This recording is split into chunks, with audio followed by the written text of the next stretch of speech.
E aí pessoal, tudo bom?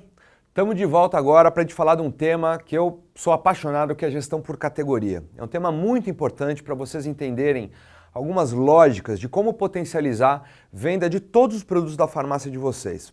Vamos começar tentando entender um pouquinho esse conceito, o famoso GC, né, que é tão falado no mercado. O que é o processo de gerenciamento por categoria, né? É a maneira como indústria e varejo encontraram de trabalhar juntos, trocando informação, trocando conhecimento, gerando valor recíproco aqui para o seu negócio, né, com muito conhecimento do consumidor, conhecimento da lógica que o consumidor, quando entra no teu ponto de venda, ele enxerga aquela categoria, aquele universo de produtos que se assemelham. No capítulo anterior, né, eu falei muito sobre os exemplos de MIP, né, medicamentos isentos de prescrição. Então, um exemplo, universo de dor e febre. Essa é uma categoria de analgésicos, por exemplo. O universo ali de gripe e resfriados, onde a gente coloca antigripal, salinas nasais, descongestionante nasal, pastilha para garganta, tudo isso é um conceito de categoria gripe e resfriado. Então nesse capítulo aqui a gente vai entender um pouquinho melhor sobre essa lógica do famoso GC aqui, de como que vocês podem entender melhor essa lógica de categoria e poder contribuir aqui com a gestão do negócio, do mix que você oferece para o cliente de vocês aqui na farmácia. Primeiro ponto para a gente entender aqui, alguns princípios, né? Como é que esses agrupamentos eles acabam acontecendo? Quem ajuda a definir o universo de uma categoria são os consumidores. Então a indústria vai lá e pesquisa. Olha só, consumidor, o que você entende sobre gripe e resfriado? Ele vai lá e coloca todo tipo de produto naquela lógica de gripe e resfriado. Ele que forma isso tudo. E os clientes, quando eles vão comprar esse produto no ponto de venda, ele ajuda a segmentar essa categoria. Vou mostrar um exemplo para deixar isso aqui um pouquinho mais claro. Então olha só a categoria de desodorantes, por exemplo, né? O consumidor ele fala, desodorantes são produtos, né, para evitar o mau cheiro, desodorantes são produtos para evitar a transpiração. Ele vai lá e explica, ele começa a colocar tudo que está envolvido nessa categoria de desodorantes. Só que quando ele vira um cliente no ponto de venda, ele gostaria de ver esse universo de desodorantes organizados numa lógica que faça sentido para ele. Então aqui eu estou colocando um exemplo de qual é a lógica de desodorante que quando esse consumidor ele entra num ponto de venda, ele vai comprar essa categoria, é como que ele gostaria aqui de ver essa categoria corretamente organizada. Então, a primeira etapa que é muito importante a gente entender é isso. O universo de categoria é o consumidor que ele define.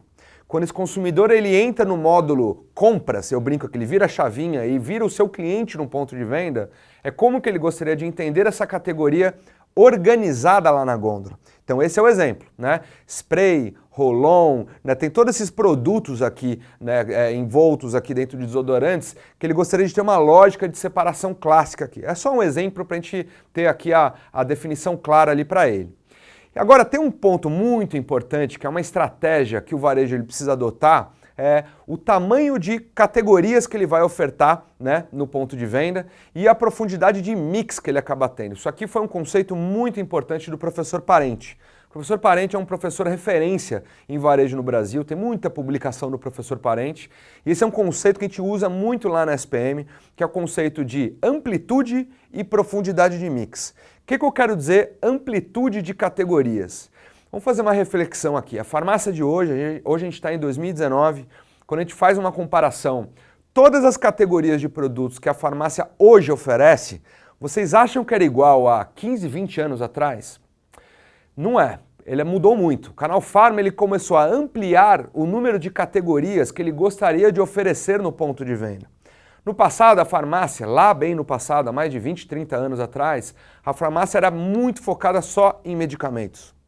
Concorda comigo que hoje ela oferece os desodorantes que a gente viu no quadro anterior, produtos de perfumaria, dermocosmético, hoje é uma categoria também forte, maquiagem está entrando agora, todos esses produtos de beleza, numa maneira geral, a farmácia vem explorando, ela vem ampliando o número de categorias que ela acaba trabalhando nos últimos anos.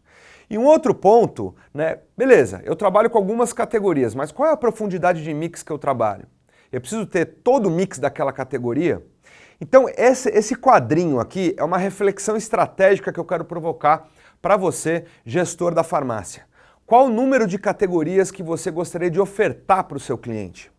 Que tipo de produto o seu cliente pode comprar na sua farmácia ao invés de ir num concorrente que é um concorrente seu.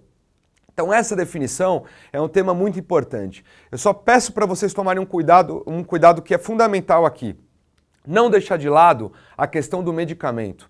Farmácia é o único canal de venda de medicamento, mesmo medicamentos isentos de prescrição, como medicamento de RX.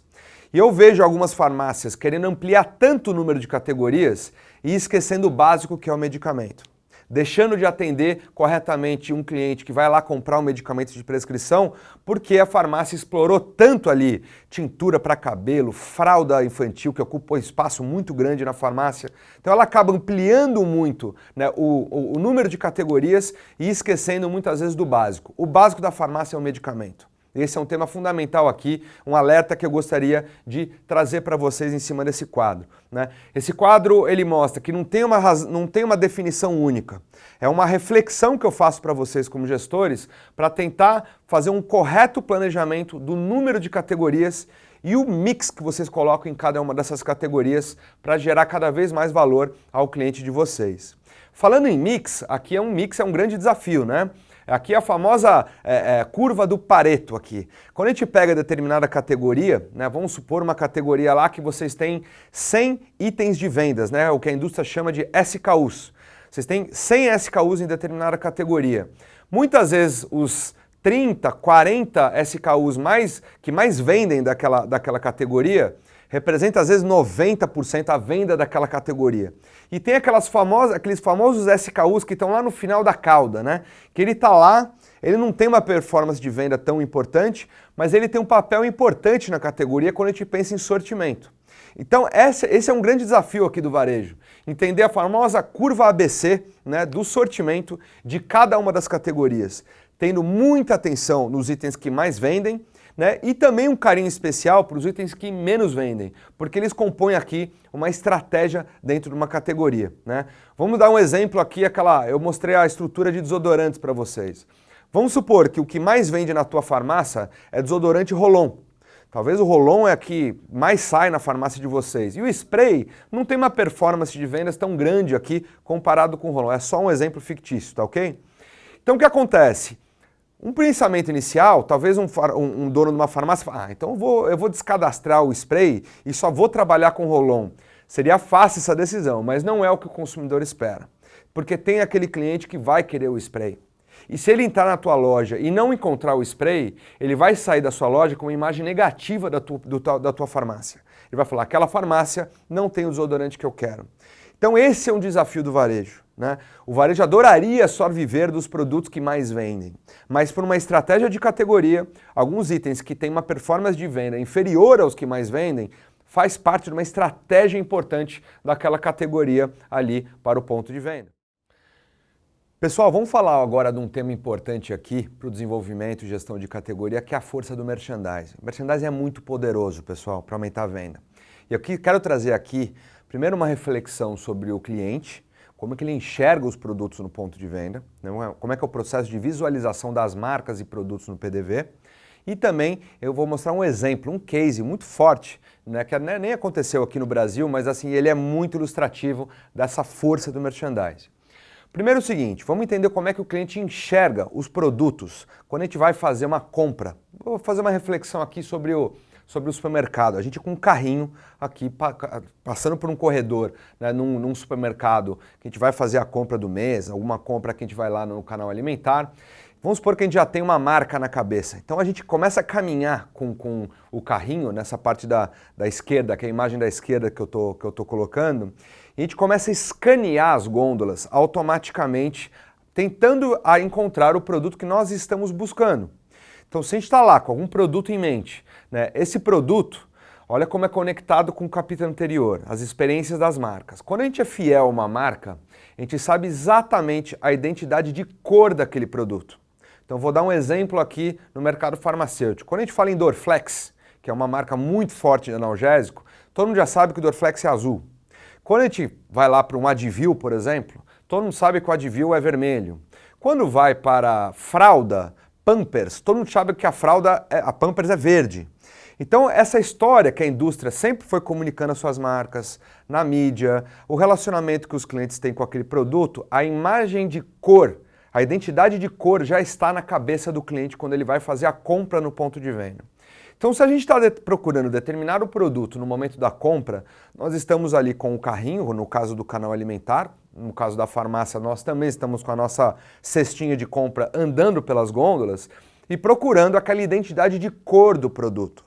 Então é assim que a lógica do cliente funciona. Se eu estou lá procurando o Dorflex, eu estou procurando aquele bloco azul dentro da gôndola de analgésico, porque eu já estou buscando algum produto, eu quero encontrá-lo ali no ponto de venda. Por que eu estou contando isso? Porque o trabalho de merchandising é para facilitar esse processo. O ponto de venda tem que ajudar o cliente a encontrar o mais facilmente aquele bloco de cor daquela marca. Então por isso que os produtos têm que estar organizados, com as logomarcas para frente, com a utilização correta de algum material de ponto de venda, tudo isso para facilitar essa navegação. E quando a gente para na frente de uma gôndola, a gente filtra com uma blocagem vertical essas cores. Então essa é um pouco a lógica que acaba acontecendo, não só no canal alimentar, como também na farmácia, usando esse exemplo aqui que eu estou colocando. O mesmo produto estava colocado sem o logo virado, sem a identidade de cor, e ao virar o produto dá um impacto muito maior, né, de determinado produto. Então o merchandising ele é sutil nessas formas de trabalhar, né? O papel do ponto de venda é facilitar esse processo do cliente encontrar determinado produto dentro de uma ambientação de categoria. E olha só esse exemplo que eu vou trazer para vocês. Isso aqui foi uma farmácia, até fora do país, um exemplo muito interessante na categoria infantil. Isso aqui é a cara da categoria infantil antes de uma farmácia. Tá lá suas fórmulas, os seus leites, né, os suplementos infantis, com alguns produtos. É uma categoria que ela tinha uma conversão de venda baixa, só de 14%, ou seja, de 100% dos clientes que entravam nessa farmácia, só 14% compravam algum produto dessa categoria, e é uma categoria que estava com 3% em queda, estava caindo venda. E aí essa farmácia fez um trabalho de merchandising muito interessante e essa categoria virou isso. Dá uma olhada o que aconteceu, né? Ela começou a ambientar a categoria, começou a trabalhar elementos visuais aqui, conseguiu organizar corretamente lá as fórmulas infantis, né? Conseguiu agrupar de uma maneira interessante. Trabalhou com elementos de merchandising para brincar um pouco nesse elemento infantil, com aquelas amarelinhas no chão, né? Com uma sinalização de baby, né? É um exemplo fora do país aqui. Qual foi o resultado que aconteceu? Esse foi um projeto que quem organizou essa etapa foi a Procter, junto com o Pampers. Eles ajudaram esse varejista a transformar a categoria desse universo infantil. Olha o resultado que aconteceu. Pampers cresceu 126% e toda a categoria mais do que dobrou as vendas simplesmente por fazer um trabalho bem feito aqui de merchandising. Então o merchandising ele é muito poderoso, pessoal. Ele é muito forte no aumento de venda quando a farmácia realmente se empodera desse processo, muitas vezes com o auxílio dos seus fornecedores da indústria ou distribuidores, para fazer um trabalho bacana de merchandising exatamente no ponto de venda. Então o merchandising dá resultado. Merchandising bem feito aumenta as vendas da sua loja.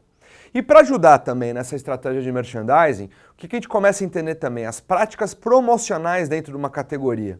E eu estou trazendo a regrinha aqui da estratégia promocional. Muitas vezes a gente fala o seguinte, vamos fazer uma promoção de determinado produto ou categoria, baixa o preço do produto. É o automatismo que a gente tem aqui, né?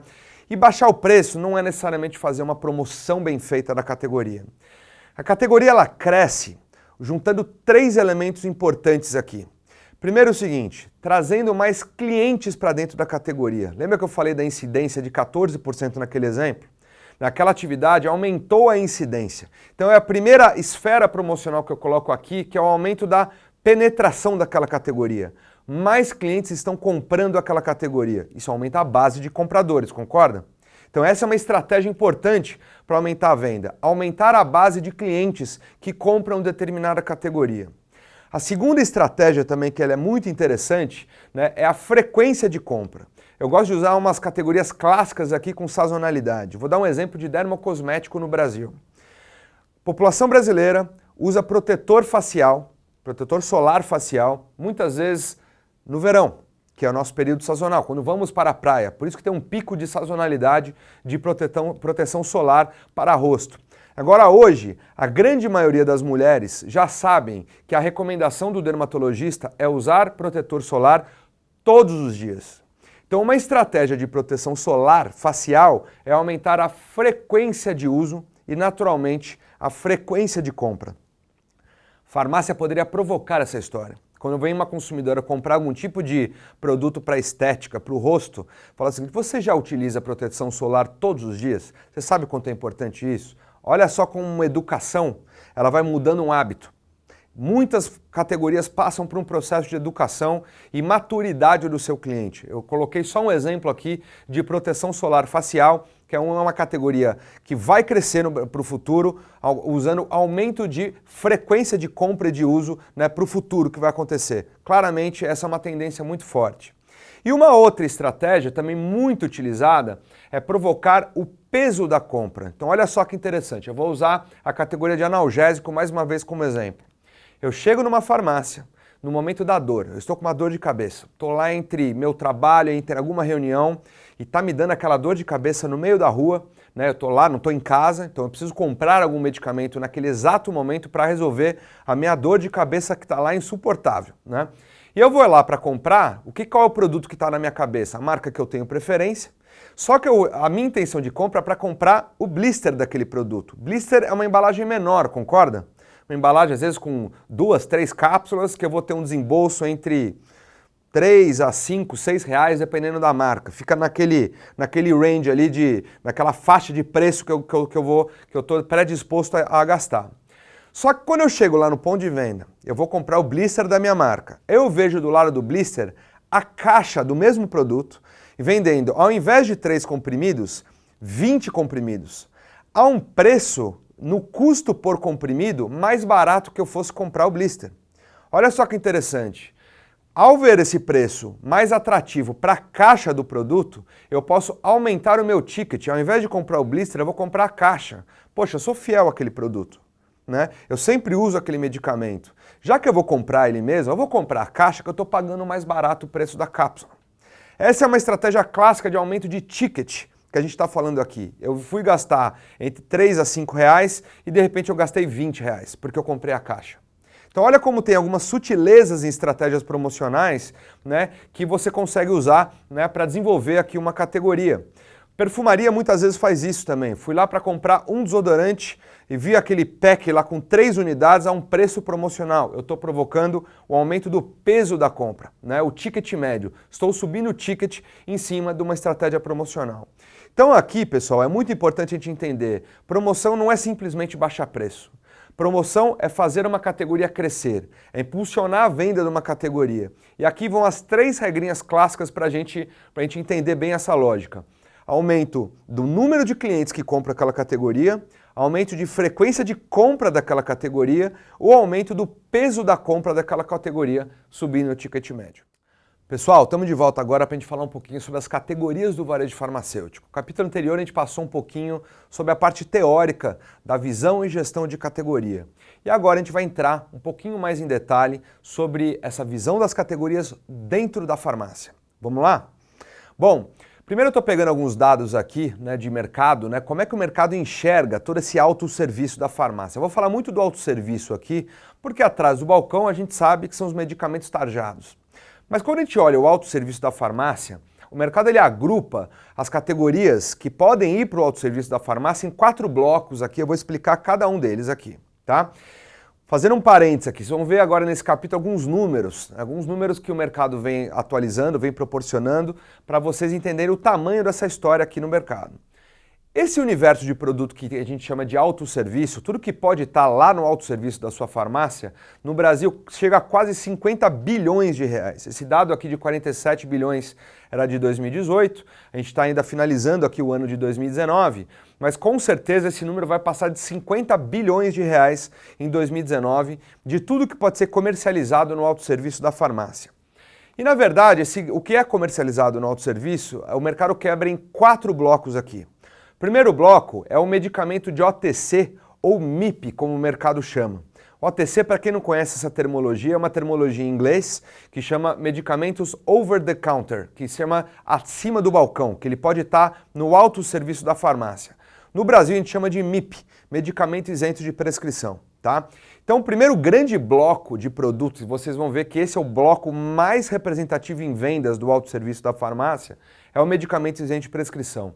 Aqui está lá vários produtos que eu já comentei aqui. Produtos para dor, gripe e resfriado, saúde digestiva, vitaminas, que é uma categoria que vem crescendo muito no Brasil. Então tudo isso aqui está nesse grupo que a gente chama aqui de medicamentos isentos de prescrição.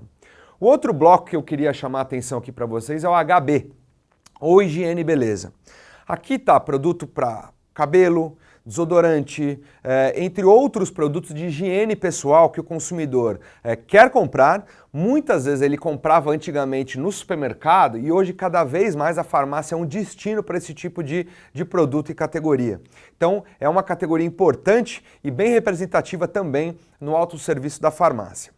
O terceiro bloco que eu queria chamar a atenção são os produtos que a gente chama de cuidado ao paciente. São cuidados complementares à saúde do paciente, como por exemplo, fralda descartável, teste de diagnóstico, né, aquelas tiras de diagnóstico lá para glicemia, entre outros tipos de diagnóstico, seringa, preservativos, né, curativos, produtos que a gente chama aqui de cuidado ao paciente. E o quarto bloco aqui, né, que a gente chama, são os produtos nutricionais, são os alimentos que são comercializados aqui dentro da farmácia, como fórmula infantil, né, fórmula adulta, adoçante, que muitas vezes farmácia vende adoçante, barra de cereal ou alguns tipos de alimento, como gomas de mascar diet, que são comercializados ali dentro do checkout da farmácia. Então tudo que é alimento e bebida, né, água também está aqui dentro, né, alguns suplementos agora em formato líquido que acabam tendo. Então esses são, vamos dizer assim, as 4 grandes cestas de produto que podem ser comercializadas no autosserviço, né, dentro da farmácia aqui no Brasil. Agora que a gente entendeu os 4 blocos de produtos do autosserviço, esse quadro, por curiosidade para vocês, traz do total Brasil quanto que eles representam em venda. Então olha só, quando você for fazer um planejamento de venda, planejamento de organização de categoria da sua farmácia, olha só os que são mais representativos em venda. E em primeiro lugar está lá, o OTC e o MIP. Né? Ele é muito representativo no Brasil. Né? As colunas do lado ali são as taxas de crescimento que ele vem tendo a performance do total MIP aqui no mercado. Então, por exemplo, né, vou só para ter a leitura correta do quadro. O MIP representa quase 20 bilhões de reais em venda no Brasil, crescendo 11,2% em valor e 6,8% em unidades de venda. Tá? Então essa é a leitura desse quadro aqui, por uma curiosidade de vocês. Na sequência vem higiene e beleza, que ela é muito importante também para a farmácia, com quase 11 bilhões de venda, também com taxas de crescimento bem importantes. Né? E a gente começa a entrar aqui em algumas categorias específicas, todo esse universo do cuidado do bebê, cuidado infantil, né, com as fórmulas, produto para banho, pós-banho, fralda, tudo isso representa quase 6 bilhões de vendas. E assim por diante, eu não vou ler cada uma dessas aqui que vocês estão vendo aqui no quadro. Né? Então aqui é interessante para a gente entender, né, quando eu vou planejar espaço de loja, o que sobra dessa informação para vocês? Olha só como isso é importante quando você vai fazer algumas escolhas de espaço dentro da farmácia no autosserviço. O que expor mais e o que expor menos?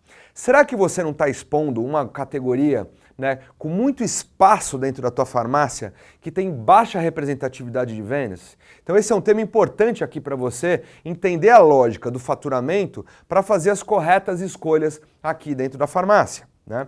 E olha só, isso aqui é uma outra informação também interessante de intenção de compra. Né? Quando a gente perguntou, isso foi uma pesquisa também que o IQVIA fez para o mercado e perguntou o seguinte: desses produtos aqui, você compra quantas vezes na farmácia? Qual a tua frequência de compra? Olha lá, o OTC e o MIP, né, tá muito forte a intenção de compra. Ele compra sempre e compra na maioria das vezes. Então é uma seção, né, muito voltada para a farmácia.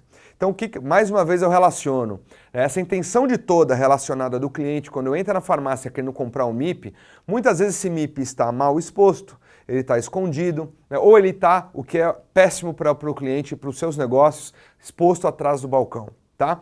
Então essa relação é importante para a gente entender o quanto que ele compra mais ou menos frequente determinado produto, né, quando ele entra na tua farmácia.